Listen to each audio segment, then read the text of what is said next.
Hello guys, welcome to my channel, Rogin DIY TV Mix. Ito yung inayos natin na water dispenser. Ayan guys, to umiinit na siya lahat kabilaan. So mainit na.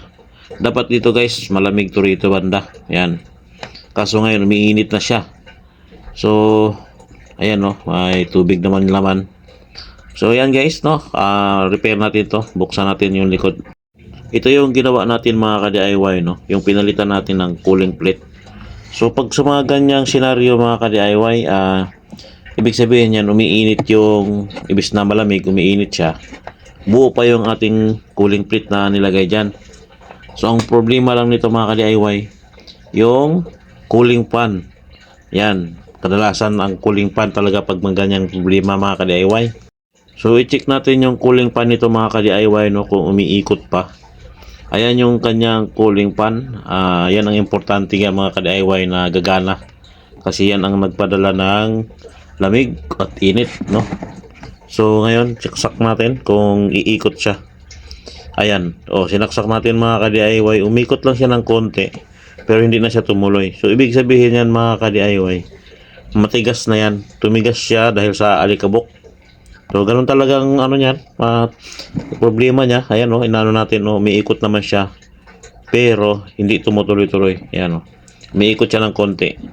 So, ayan mga ka-DIY kung ganyan ang nangyari sa water dispenser nyo na umiinit na siya parehas. Ayan, ganyan lang ang problema mga ka-DIY. Hindi sira yung ating cooling plate. So, ang gagawin nyo dito mga ka-DIY, kumuha lang kayo ng Phillips screwdriver, ayan. At sausaw nyo sa langis, no? Kahit anong langis mga ka-DIY, pwede naman. Ilagay dyan sa shafting na maliit. Pasakan lang, napasukan lang yan ng alikabok kaya sa tumigas. So lalagyan nyo lang siya ng pakunti-kunti. Kung mayroon naman kayong contact cleaner, ayan, pwede nyo i-spray dyan. So sa akin mga ka-DIY, langis lang muna dahil wala tayong ganun dito sa tindahan. Nandito kasi tayo sa tindahan mga ka-DIY dahil gamit natin to rito, no? So ito lang muna mga ka-DIY, langis ang available dito. So ayan, ilagay mo lang sa dulo ng Phillips screwdriver, tapos mo lang doon sa shafting. Kakalat na rin yan mga ka-DIY, no? Medyo pag langis kasi mga ka-DIY, huwag masyadong marami, tamang-tama lang na lumambot siya kasi baka pumunta sa coil niya. Pero okay pa rin naman yan mga ka-DIY, wala namang problema dyan. Dahil dun sa may nag-comment mga ka-DIY, no? Ayan yung nag-comment na ito. Ganun lang gawin nyo sir. Lagyan nyo lang ng kunting langis or mayroon kayong spray cleaner. Pwede rin yan. So ito, langis lang. Ayan, umikot na siya.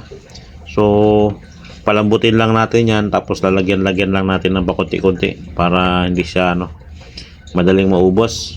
So, ganun lang naman ginagawa ko dito mga ka-DIY, no? Langis-langis lang, konti lang. Ayan, para tuloy-tuloy siyang umikot. Ganyan talaga ang problema niyan mga ka-DIY. Hindi talaga maiwasan yan. May dumi talaga dyan na papasok. So kailangan talaga ng maintenance. Dahil lahat ng gamit mga ka-DIY talagang magkakaroon talaga ng problema yan, no? Habang ginagamit natin. So dapat marunong din tayo mag-maintenance, no? Kahit kunti. Dahil ngayon mga ka-DIY, wala nang problema. Kung hindi ka marunong, manood ka lang sa YouTube. Tapos, pag kailangan mo ng pisa, nasa online na, marami. So, hindi na problema ngayon mga ka-DIY, no? Para makabili ka ng pisa, hindi ka na mahirapan, hindi ka na maghanap-hanap pa sa raon kung saan-saan, no? Dahil minsan, hindi mo rin mahanap kung saan mo bilhin yung pisa. So, dito, sa atin, marami na tayong paraan ngayon, nasa online na lahat. So walang problema mga ka-DIY. Dahil pag lagi tayo nagpapacheck sa mga technician, sa mga gumagawa, malaki kasi ang magagastos mga ka-DIY. Kagaya nito, ipapacheck mo lang, magbabayad ka na kaagad ng 150 ang mga libor. Mura na yata yung 150 mga ka-DIY sa panahon ngayon sa naglibor, kasi mahal na ang libor.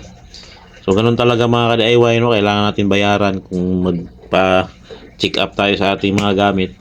So dapat tayo na lang, kagaya nito, ayan, manigas lang yung fan. Kung ipapacheck mo yan sa technician, may bayad yan siyempre, inuutusan mo siya kailangan mong bayaran. So ganun talaga mga ka-DIY, dapat tayo na lang.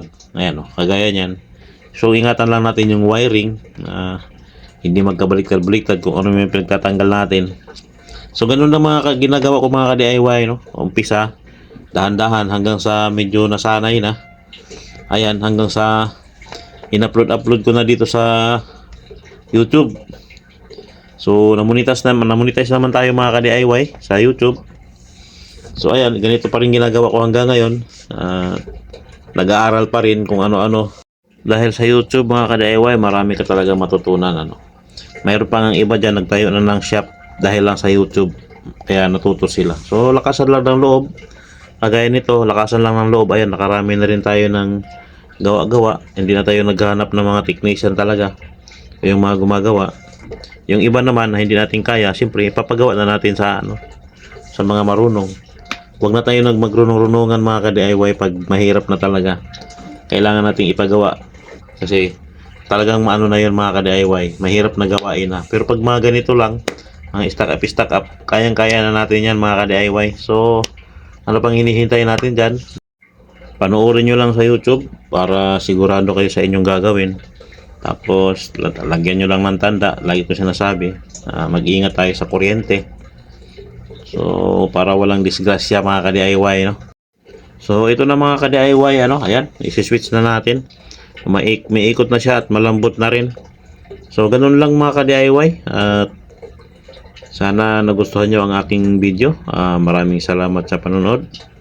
Please like and subscribe and click the notification bell para updated kayo sa susunod ko pang mga video. Ayan, malambot na siya. So ganun lang mga ka-DIY, no? Pag umiinit na yung tubig imbis na lumalamig, yung cooling plate natin at buo pa yan. So tanigas lang siya mga ka-DIY. Kailangan lang ng linisin at langisan ng konti. Okay? Maraming salamat. Bye.